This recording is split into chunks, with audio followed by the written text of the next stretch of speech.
Welcome to the Hudson Institute. I'm Bryan Clark, a senior fellow at the Institute and director of the Hudson Center for Defense Concepts and Technology. I am here today with my colleague, Dan Patt, who is a senior fellow at Hudson Institute as well. And our guest today is General Arnold Punaro, who is a very widely known expert on defense issues. I'll just mention a few of the highlights of his long career. Major General Punaro started his military career in the infantry as a Marine in Vietnam, and since then rose up through the ranks to flag officer. He commanded at several levels in the chain of command, went into the reserves eventually, and has served as the staff director for the Senate Armed Services Committee. He has served on the Defense Business Board for many years, and he's also the chairman currently of the National Defense Industrial Association. So he's had long experience in Washington, long experience with the Pentagon. So welcome, General Punaro, and thank you very much for being here with us today. Well, Bryan and Dan, it's such a privilege to join you and to join the Hudson Institute, obviously one of our nation's premier policy and defense analytical outfits. So, and I know your listeners are very astute in these areas. Well, thanks. And yes, we like to think that. So I appreciate you saying so. So your new book, the ever-shrinking fighting force, is talking about kind of the trends and the challenges that we're facing today with our military, which by any quantifiable measure has been getting smaller over the last decade or so, and arguably maybe is not getting more capable. Usually, when you shrink, you try to get more capable. So we're maybe not getting better on either front. Your book goes through and addresses some of the reasons why this is happening, and maybe some of the solutions that we might need to pursue. So, what do you think are what are the main causes behind this shrinking of our military and its fading potentially from relevance? Well, let me say first, we still have, I think, the world's finest military, but we want to keep it that way. And I don't think on the path we're on today, that's going to be the outcome for external reasons and internal reasons. Let me talk externally very quickly, and both of you are well aware of this. In the last 20 years, as we've been focused on Afghanistan and Iraq, Russia has modernized their military. We're seeing that every day on three flanks against Ukraine. And anybody that doesn't think the Russian armor, the Russian artillery, the Russian air, the Russian naval combatants, amphibious ships is not a modern military, they're kidding themselves. At the same time, China has not only modernized their military, but they've quadrupled their military. I don't care what you want to count. Their Navy is now larger than ours. Their missile force has been quadrupled. They've beefed up not just quantity, but quality. So we're dealing with two external threats that are so much better than they were 20 years ago. Internally, the problem is we're spending more on our military in constant dollars than the peak of the Ronald Reagan buildup, a buildup that everybody says was the best ever. And yet our fighting force is 50% smaller. We have 1 million less active duty personnel. And if you go look at the combat formations, Army combat brigades, Navy battle force ships, Air Force fighter squadrons, whatever you want to count, even though maybe the weapons may be more modern, they're 35, 40, 50% smaller. So we are just not getting the bang for the buck we should for the dollars we spend. Congress still hasn't passed the full year appropriation. They claim they have a deal. And the president signed the authorization bill at $790 billion, which is $36 billion higher than the FY21 level we're stuck at under the CR. And guess what? The active duty military has gotten smaller again under that increase. So we're on an absolutely wrong path. And the three main reasons, in my judgment, are the massive DoD overhead, the antiquated and inefficient acquisition system, and just the runaway cost of the all-volunteer force, both the current force and the retired force. Those are the three main reasons we're absolutely on the wrong path, and we do have an ever-shrinking fighting force. So, so in those three big categories, do you see, just to ask a broad question, do you see the problem being process, or do you see it being a lack of leadership? So, or is it both? I mean, do we need to try to get some stronger, leaders in place, or just leaders that feel more empowered, or do we need to change how we actually do business? So I would say, I actually dedicated my book to the men and women and civilians that go to work every day in the Pentagon and the Congress, because individually they want to do the best job they can for the warfighter and the taxpayer. But former Secretary of Defense Bill Perry once told me, Arnold, bad processes beat good people every day.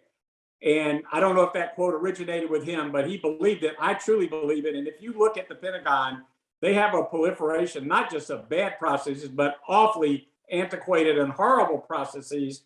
And it defeats basically what people want to do. That said, I think you do need strong leadership, not just in the building, but especially in the Congress. We don't have some of the super horses that we would have had in the Congress in years past. And the congressional process is not just badly bent, it's totally broken and almost beyond repair. They haven't passed a full year appropriation in 25 years. We're 5 months into a continuing resolution. So it's mainly the processes and the organizational structure, but you got to have some tough-minded people at the top in the building and in the Congress to fix these adverse trends. Yeah, I'm glad you brought up Congress, because we've seen a trend over the last several years where Congress has actually been the resident, where a lot of the kind of long-term thinking, the more strategic thinking, and some of the stronger leadership has been coming, and which is sort of a new dynamic. I mean, we've often had strong leaders in Congress, but it's interesting to see recently how they have really kind of taken the lead in some of these reforms that the DoD has been implementing over the last several years. I would say you're right when you look at the defense committees. Yeah. And I would also say, though, having spent 24 years in the U.S. Senate, that's been a hallmark of the congressional branch. They pioneered Goldwater Nichols. They pioneered the Special Operations Forces. I've said for years, the Pentagon doesn't always get it right. Now, they think they're infallible. And when they come to the Hill, they get all upset if anybody wants to change anything. But they don't get it right a lot of times. And Congress does do a lot of forward thinking. And by the way, they're there a lot longer than the military. An average general flag officer, they move them every 2 years, whether they need to or not. So Congress has longevity. But overall, though, so while you've got good thinking and great bipartisanship on the Armed Services Committee and on the Defense Appropriations Committee, the problem is they don't pass the funding bills. And that part is really broken. But they do. And the other problem is they don't really do good oversight like they used to. Hold the Pentagon's feet to the fire. And frankly, it's difficult when you only work from Tuesday afternoon to Thursday morning. They don't put in they're on the European model. I mean, they've got France and Germany beat when it comes to less than a 40-hour work week. So, General, first of all, let me commend you on a really engaging book. I personally enjoyed a lot of the analytics that you pulled together to support your case.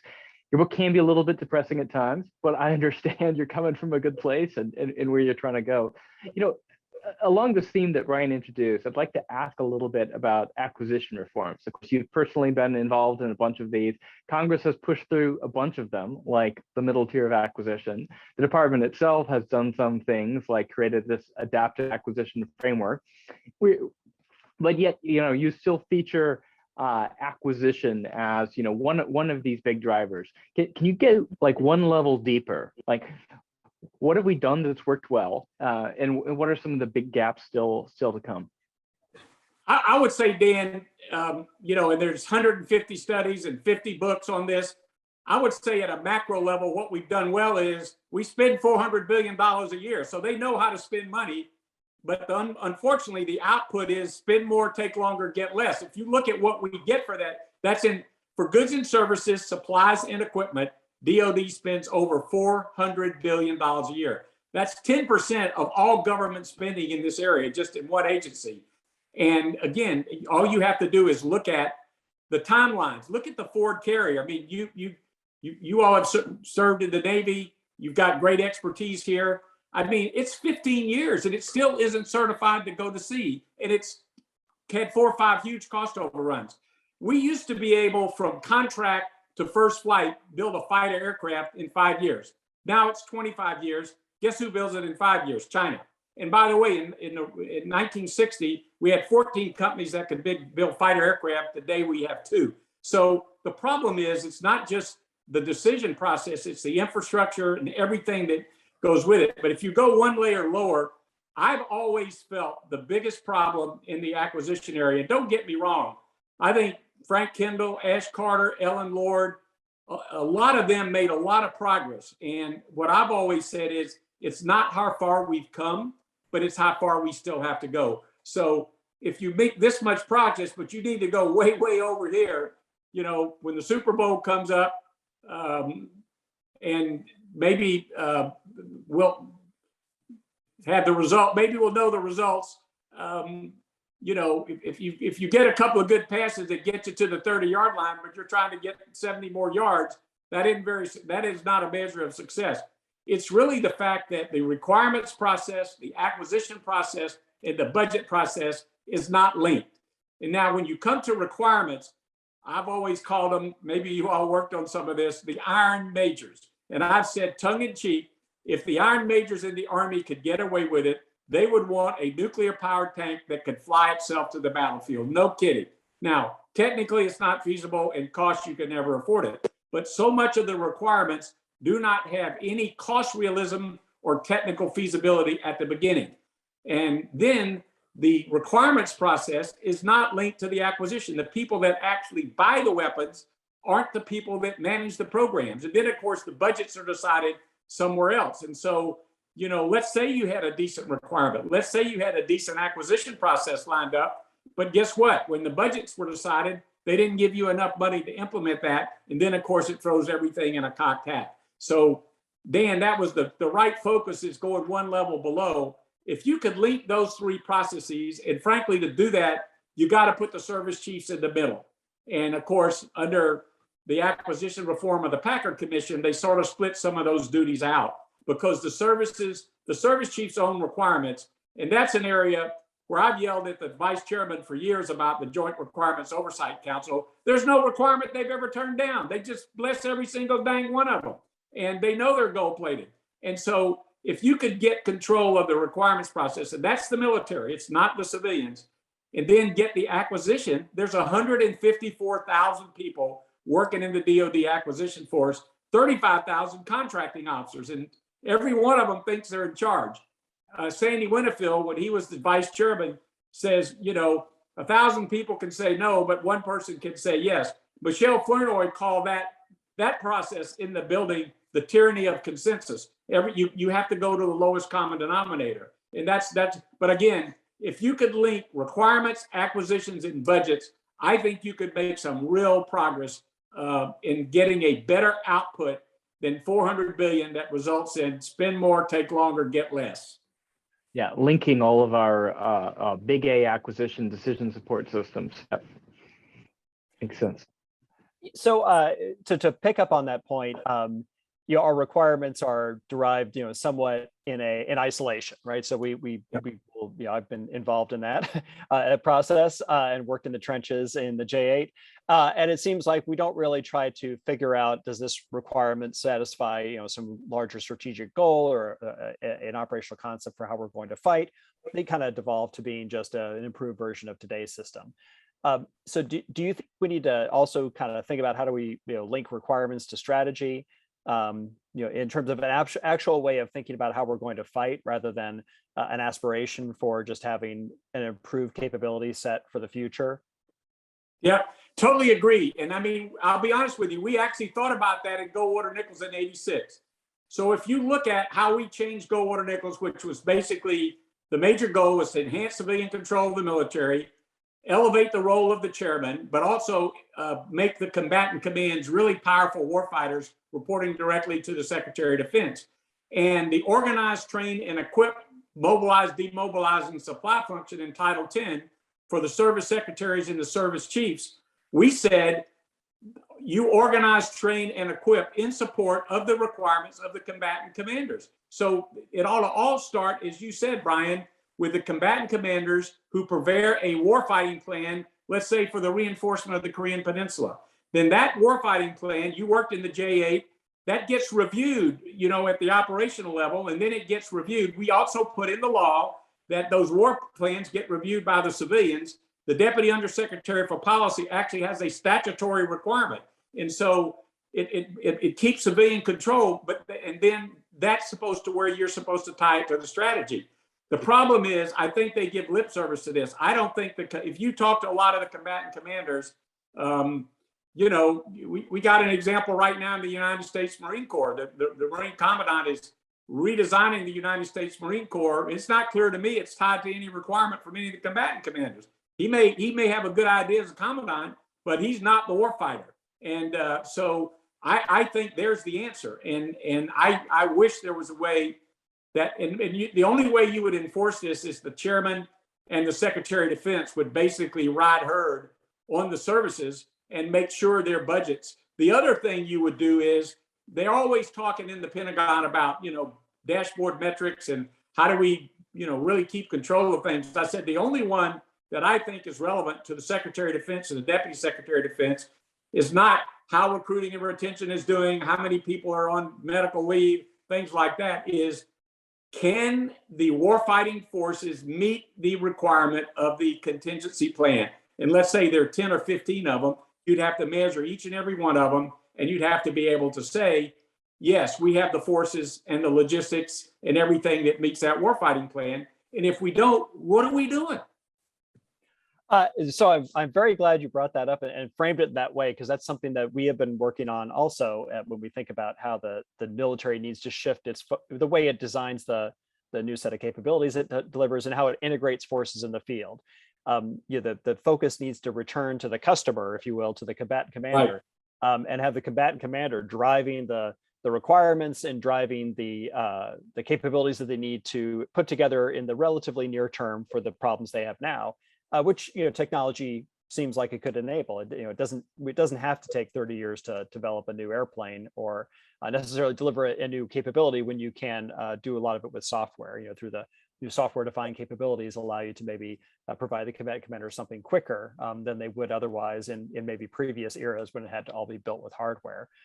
So would you see in this model that the combatant commander would be kind of put in the lead role? So instead of having this strategy development process that happens within the joint staff, and then the joint staff works with the services to try to create a prediction of what they need in the future, would you see the combatant commanders maybe taking that role over from the joint staff and being the one that directly drives service capability development efforts? I mean, I would certainly like to see that. We were very careful in Goldwater Nichols. We didn't want to create budget shops in the combatant commanders. But I think what you've talked about is very different from a budget shop. And I know they have the integrated priority list, but they really ought to comment on, what the services are doing in terms of meeting their requirements. And I think that would be the way to get it started. I mean, they basically get commander's intent for their AOR from the Secretary of Defense through the chairman, and they have to carry that out. I mean, you just had General Carrillo, who's going to take over Central Command from Frank McKenzie.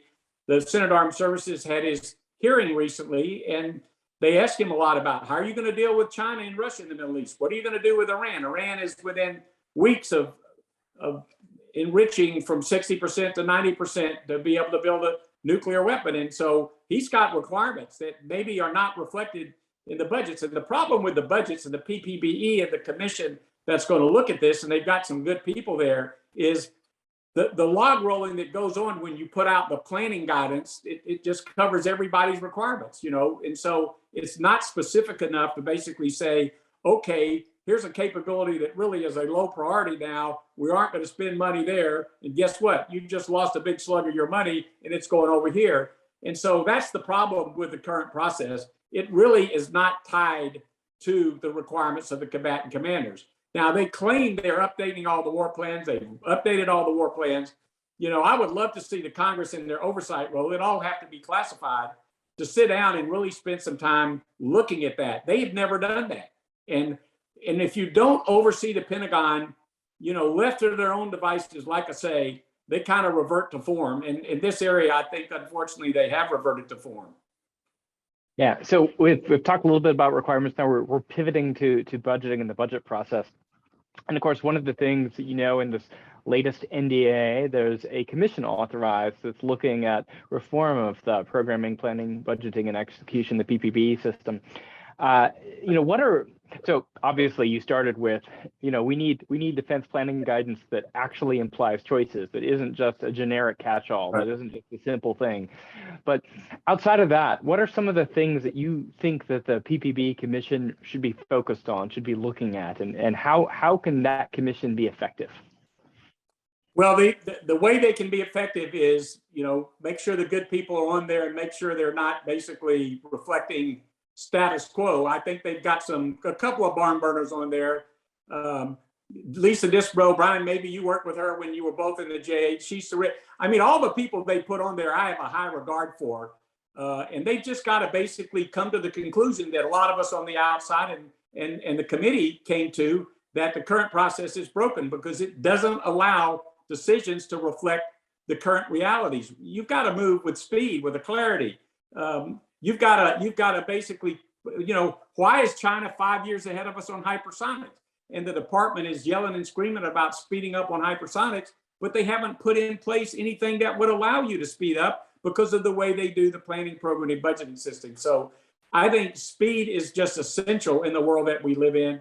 As you well know, and one of the reasons they want to get commercial best practices and get non-traditional suppliers is they move at the speed of light. They don't move. They don't think in 5 or 10 year increments. I was chagrined at a Reagan forum a couple of years ago when one of the service chiefs was complaining about how the threat had gotten so bad and, oh my goodness, what are we going to do? And he basically said, well, I don't really have any choices I can make. My budget's really locked in to the year 2030. And I'm going, holy smokes. So we've got to just break all the log jams, break all the rice bowls, and have a process that basically can, as Bryan said, first of all, you got to tie it to the reality of the world we live in, which is basically threat-based. Then you got to have a strategy that addresses that threat base. Then that strategy has to be cranked into the planning and programming process. And it has to basically, if you want a new program now, what does it take? 4 or 5 years to get it in the palm. And that's just ridiculous. And the industry, unfortunately, has sized itself and structured its productions to this long supply chain of decisions because they know that's the way the DoD works. So when they call us and say, hey, we need 1,000 more MRAPs tomorrow, it's not structured for that because it's structured for the slow molasses process that is the hallmark of the Department of Defense. So I think you basically, it's like the acquisition 5500 series. I've said facetiously, again, put a match to it, burn all the papers down and start over. With PPBE, I would say the same. The second thing is nobody pays any attention to the E. Nobody pays any attention to the execution. Because if they did, they would focus on outputs, not inputs. All the debate in Congress is about how much we're going to spend, not what we get for what we spend. I remember one last thing here when my boss, Senator Nunn, was chair of the Armed Services Committee, and we were trying to do something here, and particularly on the requirement side, Gulfstream, that builds a great jet, is headquartered in Savannah, Georgia. And at that time, it was not owned by General Dynamics. It was owned by Alan Paulson, the great Georgian. So Senator Nunn was talking to him about, because he sold Gulfstreams to the Air Force and the Pentagon, and he was kind of complaining about it. And so Senator Nunn said, I'm going to have a hearing about requirements. So Alan was one of the witnesses. So when it got to him, and he got permission from Coca-Cola and Nabisco, because they usually don't talk about the companies they sell planes to. And he said, Mr. Chairman, here is the contract with Coca-Cola. Here's the contract with Nabisco for the identical G4 that we sell to the United States Air Force. It was 5 pages. And Senator Nunn said, well, that's great, Alan. Could you show us the contract, with the Air Force for the G4? He said, well, Mr. Chairman, I need to have somebody bring it in. So we opened the door in the back of the hearing room, and in a wheelbarrow, they wheelbarrow in the contract for the same G4. I am not kidding. And so that's the problem. Senator Tillis, almost at every hearing, brings out this requirement for the handgun that, was 12 feet tall. The Army at one point had a specification for a chocolate chip cookie that was 38 pages long. So the bureaucracy is run amok. Just burn it down and start over. That's what I would do. So there's a couple of things that jump out of that discussion, but that was a great story. So it seems like part of the problem is what the services are trying to do is define their future needs to address potentially all future situations. So they're using kind of a predictive approach. They're trying to say, well, 20 years down the line, 30 years down the line, this is what I think I'm going to need. I'll back that up till today and say, here's my requirement for the thing that I need. Go build that and we'll get it back at some point. It's a very kind of forward, looking model as opposed to, a threat-based model. So capability-based rather than threat-based. Do you think we need to be, shifting that focus then away from these more long-term predictive models and requirements generation in the services, which means maybe we do turn a lot of that requirements generation over to the combatant commanders and really have the services focus on capability delivery as opposed to defining long-term requirements? That model's not working. China and Russia are kicking our butts in terms of how they modernize their force and how quickly they're doing it. And you can't wait 30 years. China is on the march. China is on the march militarily, economically, diplomatically, and even scarier, technologically. And they're ahead of us in a number of technologies that are not only key to our military's future, but key to our country's economic competitiveness in the world. We can't look at 30-year horizons or even 20. Yeah. I think you got to look at 2 and 3 years or 5 years at the max and turn that whole thing around. I mean, the tension between the combatant commanders and the service chiefs, well, the combatant commanders are worried about today's readiness and the service chiefs are talking about down the road readiness, but that's a too far horizon. Even our best industries, our most successful industries, no one plans on a 30-year horizon. Right. You're lucky to plan 3 years ahead. Yeah. And if you went to the board of directors of a for-profit company and you put a strategy that says, I think I'm going to be successful in 15 years, you're not going to be the CEO. They're going to fire you right on the spot and they're going to put somebody else in. And so in the Pentagon, we have just got to reduce that long-term planning horizon, and we've got to get people. The problem in government is, and this, we've all been in government, we're all guilty of this, government leaders, government people do not have any concept for the value of time or the value of money. Right. Whereas in a business, that's all you focus on. And so they need to understand you can't operate in the world that we're in. I mean, China is outcycling us. If you look at China's manufacturing, I've been trying to get the Pentagon, they'll tell you, and you all are more expert in this than I am. Well, we can compare our submarine to their submarine. We can compare our fighter to their fighter. Guess what they won't do? They won't do a net assessment of their manufacturing capabilities vis-a-vis ours. Right. I believe if they did it, we tried on the Defense Business Board to take this on and sort of kind of got shot down by the bureaucracy. And we went and talked to the net assessment people. Oh, that's going to be too hard. I said, look at what happened when COVID hit and the owner of the New England Patriots wanted to do something good and he needed ventilators and masks. And guess what? He got his private airplane. He didn't send it to Peoria, Illinois. He didn't send it to Atlanta, Georgia. He sent it to China because that was the only place in the world he could get those supplies. And we are so overly dependent on China in our supply chain right now. Pharmaceuticals over 40%. Rare earth and things like that. And so they're kicking our butts. And so we can't look 30 years out. And if they don't fundamentally change that, our military really is going to be not the world's finest military. And we're not going to have to wait 10 years to find that answer out. I think it's within the next 5 years. The other thing China is doing, they just went to Argentina and gave them a $25 billion they're just buying countries, here and there diplomatically. They now have more diplomatic posts in the world than the United States of America. So we've got to change. Yeah. Let me engage about, the defense industrial capability that you just hinted at. Certainly there's systems and capabilities that the U.S. has, which are superior to their Chinese equivalents. But now we're starting to see the contrary. For example, there's a lot of discussion lately about China's capability in hypersonic missiles and speculation that they have an actual technological lead in that area. Additionally, you hinted at this, they potentially have these cost advantages, and depending where you look, they may be able to produce, ships or aircraft for an integer factor less, as well as being more speedy. What parts of that problem are related to the U.S. industrial base? So, what's your state of the union for the U.S. industrial base? How did it get there, and what should we do about that? What does a better industrial base look like? Well, that's a great area to look at, Dan. I would say first, China is always going to get more buck for their yuan than we get for our dollar because their companies don't have to make a profit. They're defense companies. They don't have to go to capital markets to get money. They're totally run by the Chinese Communist Party. They have no rules and regulations like we have.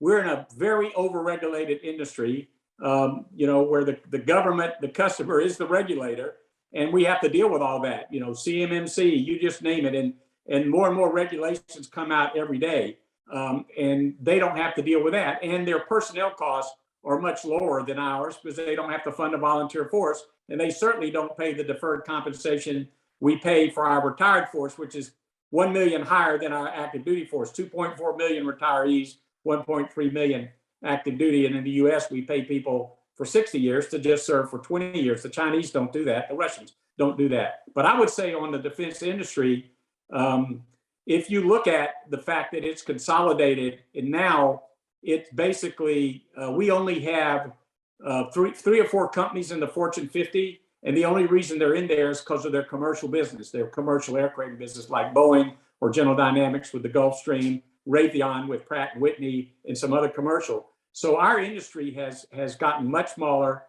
We don't have the kind of competition we really need for our major weapon systems. This is why they end up, as Norm Augustine said, they are going to get more and more expensive, and their sustainability costs are getting more and more expensive. So the problem is, I think President Biden is correct about we need to revitalize America's manufacturing base. We certainly need to do it in the defense industry, and we certainly need, and if you look at the people that work for DOD, most of them are small businesses. Everybody focuses on the big primes because they build all the big glamorous weapon systems, but most of the work done for the Department of Defense is done by small businesses where the innovation is. But they can't survive in a CR environment. They can't survive if they're told 100% of their people have to be vaccinated, and 5 of them of a 50-person workforce don't want to be vaccinated, and they go work somewhere else. They can't meet their contracts. So we're struggling. And I'd say that, though, when COVID hit and there were no protections and no vaccines, our industry went to work when a lot of other industries shut down. So the people that work in our industry are unbelievably dedicated. But I would say the other problem over time, I had the privilege of teaching at a MBA course at the University of Virginia in Darden, and when I go down there every year, I talked to them about what I call the tale of the two Jacks. Jack Northrop, who ran Northrop, all he cared about was, what can I do for the customer? And if I lose money doing it, by God, I'm going to give them the absolute finest for the warfighters you could get. And that was kind of the CEO mentality of that day. Then you had Jack Welch, and he's very admired in business schools, but he basically said, if I can't be number 1 or 2, and he meant profitability, he didn't mean the customers love me, I'm getting rid of that business. So GE got rid of all their defense business when Jack Welch was there. Now they brought a lot of it back and do a really great job now, but the tale of the two Jacks, our industry now has to go get money in the capital markets. So you've got shareholders that you've got to satisfy, and the department doesn't realize that. And so that's caused some of the contraction as well. But I worry about the health of our industry. I worry about the health of the overall U.S. manufacturing capability. And I think the other thing is, we've got to be able to basically, now we did it on the MRAP when Bob Gates said, we're going to fix this so our kids don't die in these unarmored vehicles. There were 11 different models, and then they basically, the reason I know about this, I happened to be working for the company that had the contract to upgrade them in Charleston, and we would put all the stuff in there, and we did it and turned it around very quickly. But that's not the typical model in our industry. We are not, if you were to come to us and say, can you give me a hypersonic weapon in a year? We can't do that. And we need to be able to get the same speed in our industry that we're talking about the decision process in DOD. The other problem is industry, and this is a problem of the government, they don't know from 1 month to the next whether the government's going to have any money. And so, and two, when you operate under a CR, you're not, if you look right now, our industry has invested $15 billion in share buybacks, which is double what they had the year before, and not putting as much money in CapEx because you don't have any sense of what the government wants. And so if you're running a business, where are you going to put that money? You're going to want to put it in, and by the way, Heidi Shue, who's a really dynamic person and Undersecretary for R&D, has just put out the technological priorities. She didn't prioritize any of them. Industry needs to know, okay, is artificial intelligence more important than autonomy? By the way, if you want us to invest in autonomy, is it going to end up in a program of record that we're going to actually get to produce, or is it going to be in the valley of death? So when you throw all that stuff in there, that's why the health of our industry is just not where it needs to be to meet the challenges that our government and our military faces. Our industry's got to step up as well.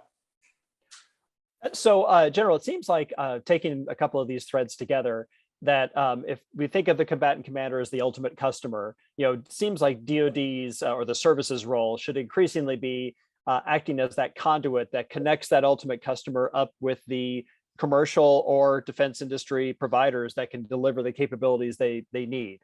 So it's increasingly like the services act as a marketplace. They're acting as the broker, if you will, to try to get those capabilities in, especially if we're going to leverage commercial capabilities that might be, 80% solution for what the warfighter needs out the combatant commander.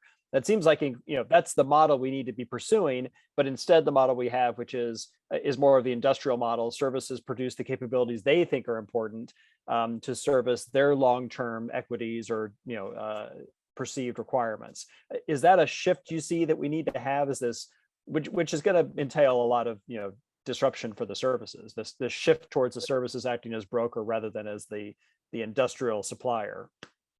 Right, I think that's the model we need. And frankly, what I say about our military, in the field, they're magnificent warriors. In the Pentagon, they're magnificent bureaucrats. They turn into bureaucrats just like everybody else because they're living in a process that doesn't allow them to operate in the way they should. And if you go to the department, the governance structures, we did a study on the Defense Business Board a couple of years ago and looked at the governance structures, and there were 55 separate governance structures, and there was, I can't remember the exact number, of maybe 1 million pages of directives on how you do your job every day.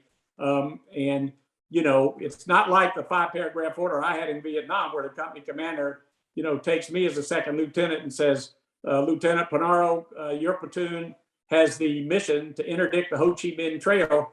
And what that means is you don't let anybody that's not wearing a U.S. uniform on the Ho Chi Minh Trail. That was a pretty good, commander's intent. And we don't have that in the Pentagon because we've got millions of pages of directives on how you open the bathroom door. So, basically, you're right. We've got to give the warfighters much greater prominence in the budget and decision-making process. And frankly, that's got to come from the top. It's got to come from the Secretary of Defense and the chairman, and the Congress has got to go along with it. This PPBE commission, I know most everyone that's on there, I'm going to be talking to them about this and urging them to try to see if they can't put in place this model. Now, I don't know whether they will or they won't, because you talk about, breaking some China, this would take on a lot of sacred cows. But if we don't do it, the Hudson Institute is going to be putting a paper out in 2030 talking about how did our military become like the Royal Marines in Britain, which is meaning, a fine looking uniform, but they couldn't, beat the Girl Scouts on a given day. Now, the Royal Marines could beat the Girl Scouts. Yeah, we don't want to pit those two groups together. They can be very feisty, both sides. Right. But it does bring up the threat, the risk of becoming, like those other militaries. We've both, gone overseas and visited with other militaries, and you kind of say, this seems like it's more of a club or an institution rather than a fighting force that's really going to go out and to deliver the hurt to the enemy.